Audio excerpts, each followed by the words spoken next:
Bom dia a todos, que a paz de nosso Senhor e Salvador Jesus Cristo esteja contigo, meu irmão e minha irmã. A mensagem de hoje tem como título: Aproveite as oportunidades e seja abençoado. Para recebermos as bênçãos de Deus em nossa vida, o primeiro passo é aproveitarmos da melhor maneira possível as oportunidades que nos são oferecidas, pois elas não aparecem em todas as ocasiões. Por exemplo, Jacó aproveitou a oportunidade e foi abençoado com a primogenitura. Sabemos que Jacó era oportunista e soube esperar o momento certo para obter vantagem sobre o seu irmão Esaú e também sobre o seu sogro Labão. Jacó acabara de preparar a sua refeição e, naquele momento, chegou Esaú faminto. Jacó, aproveitando a oportunidade, negociou. Disse: Eu lhe darei dessa comida que preparei, se você me der em troca a sua primogenitura. Esaú, com fome, nem parou para refletir. Em troca de um prato de lentilhas, transferiu para seu irmão o direito de primogenitura, que na época era um status muito importante na família. Por meio das suas atitudes, Esaú demonstrou ter o caráter de quem vivencia o momento e não quer saber do amanhã. Ele tipifica a pessoa que não leva em conta a sua escala de valores quando toma decisões, que não sabe discernir o que é mais e o que é menos importante e que nivela tudo por baixo.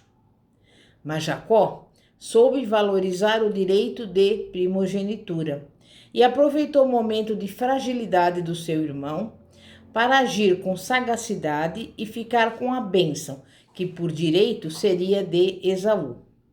E por isso Jacó passou a ser o patriarca da nação de Israel, e até hoje o seu nome é respeitado. Isaías aproveitou a oportunidade e tornou-se profeta messiânico.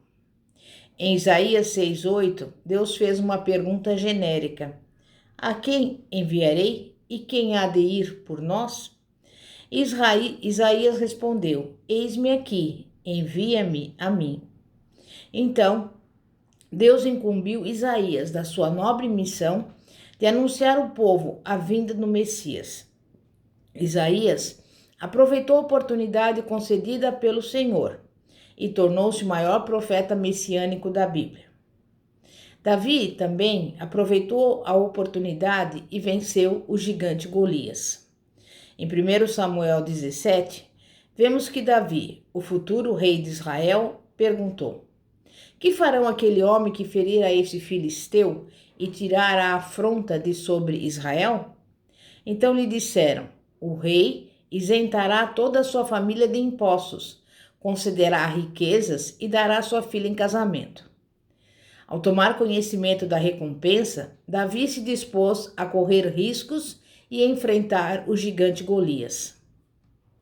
Muitas vezes, aproveitar a oportunidade significa correr riscos. Isso não quer dizer correr riscos desnecessariamente, agindo de maneira impensada, perigosa ou utópica.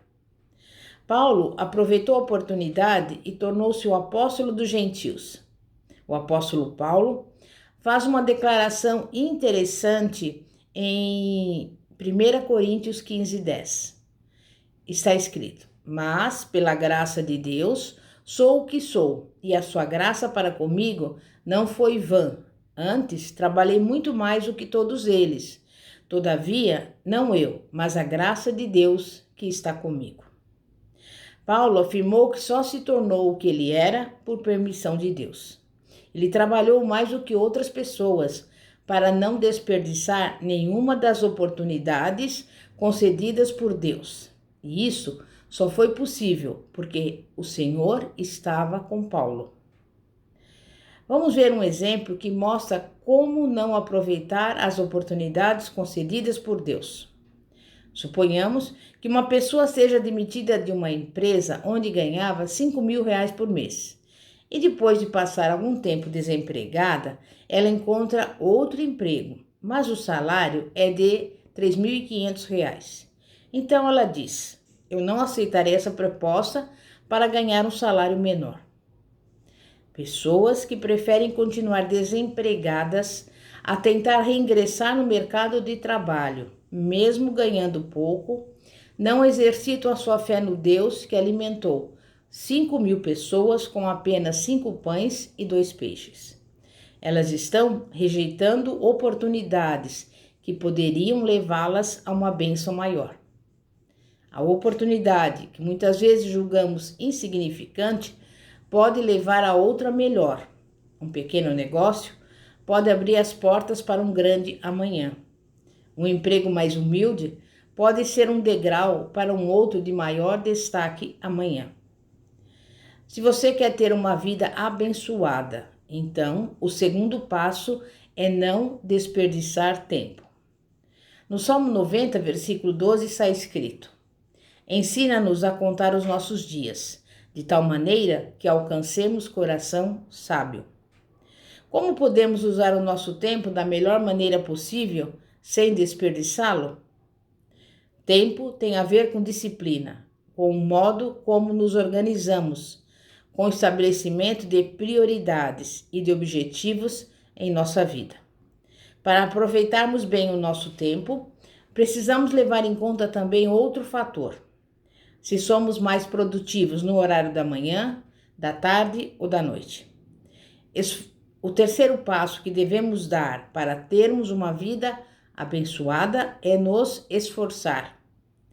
Esforçar-se é empregar uma energia acima do normal.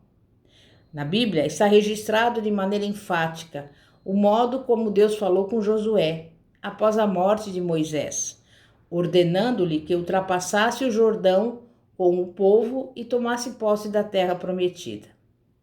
Deus prometeu a Josué: eu estarei contigo, não te deixarei, nem te desampararei. Como fui com meu servo Moisés, eu também serei contigo. Ninguém te susterá diante de ti. Enquanto falava com Josué, Deus o exortou 3 vezes a ter bom ânimo. E tal como falou com Josué, o Senhor hoje está falando contigo, te alertando que deve se esforçar diante dos desafios e empregar uma energia que jamais usou antes. No período dos juízes, a nação de Israel foi subjugada pelos midianitas e viu-se diante de inimigos e viu também-se diante de um grande dilema.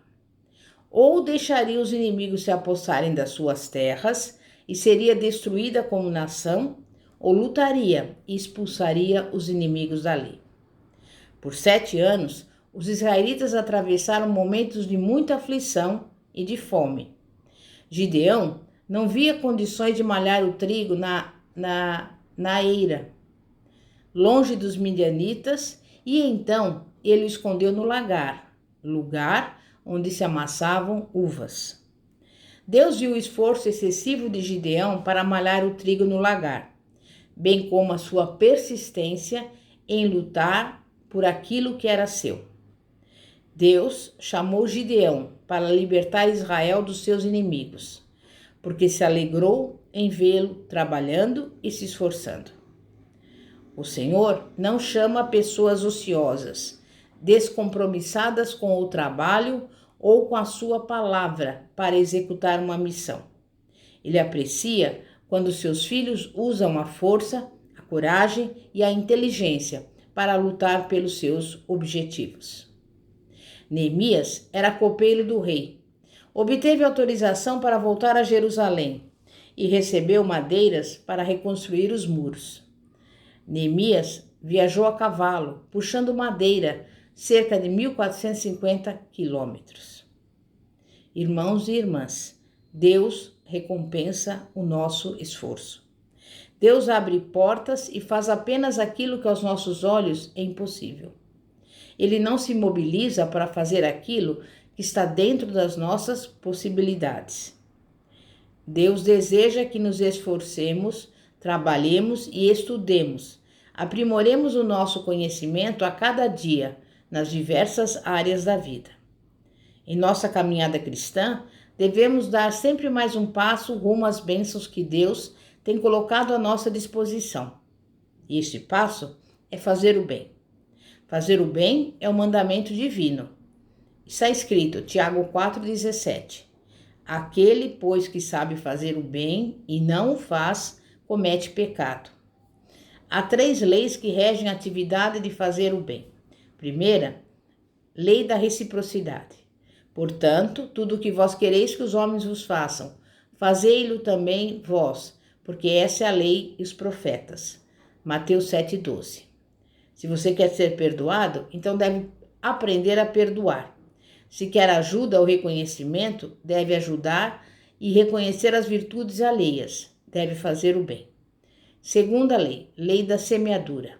E não nos cansemos de fazer o bem, porque a seu tempo ceifaremos, se não houvermos desfalecido.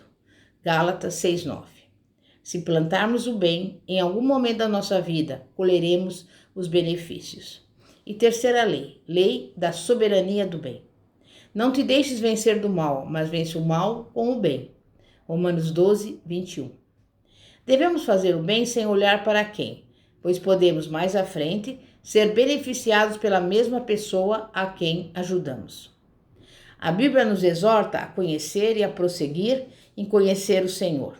Para isso, precisamos orar, ler a palavra de Deus e meditar sobre ela. Jesus disse: errais não conhecendo as Escrituras, nem o poder de Deus. Mateus 22, segunda parte do versículo 29. Se não buscarmos conhecer o Senhor, poderemos ser enganados com heresias e entrar no caminho do erro e da destruição. Mas se você deseja ter uma vida próspera e abençoada, procure priorizar Deus em sua vida. Reserve um tempo do seu dia para orar. Faça o que puder para estar na casa do Senhor. Dar prioridade a Deus é ser fiel em tudo. Significa praticar a palavra em seu dia a dia, inclusive nos dízimos e ofertas. Priorizar Deus é entender que tudo quanto temos, tudo o que somos, tudo o que fazemos é permitido pelo Senhor. Se reconhecermos que Deus merece o primeiro lugar em nosso coração, vamos demonstrar pela nossa prática de vida que priorizamos o reino de Deus e seremos servos fiéis e obedientes a Ele. Amém? É momento de oração. Santíssimo Deus e poderoso Pai, Pai de nosso Senhor e Salvador Jesus Cristo. Nesse momento nós assumimos um compromisso de nos dedicarmos a Ti e o colocarmos em primeiro lugar em nossa vida. Queremos voltar a Tua presença, renovar a nossa aliança contigo, preparando-nos para receber as Suas bênçãos. Senhor, abre as janelas dos céus, opera segundo o Teu querer, alegra o nosso coração, em nome de Jesus. Amém e graças a Deus. Glória a Deus. Pastora Fátima, da Igreja Evangélica Apostólica Poder de Cristo. Que a paz de nosso Senhor e Salvador, Jesus Cristo, esteja contigo. Glória a Deus, aleluia.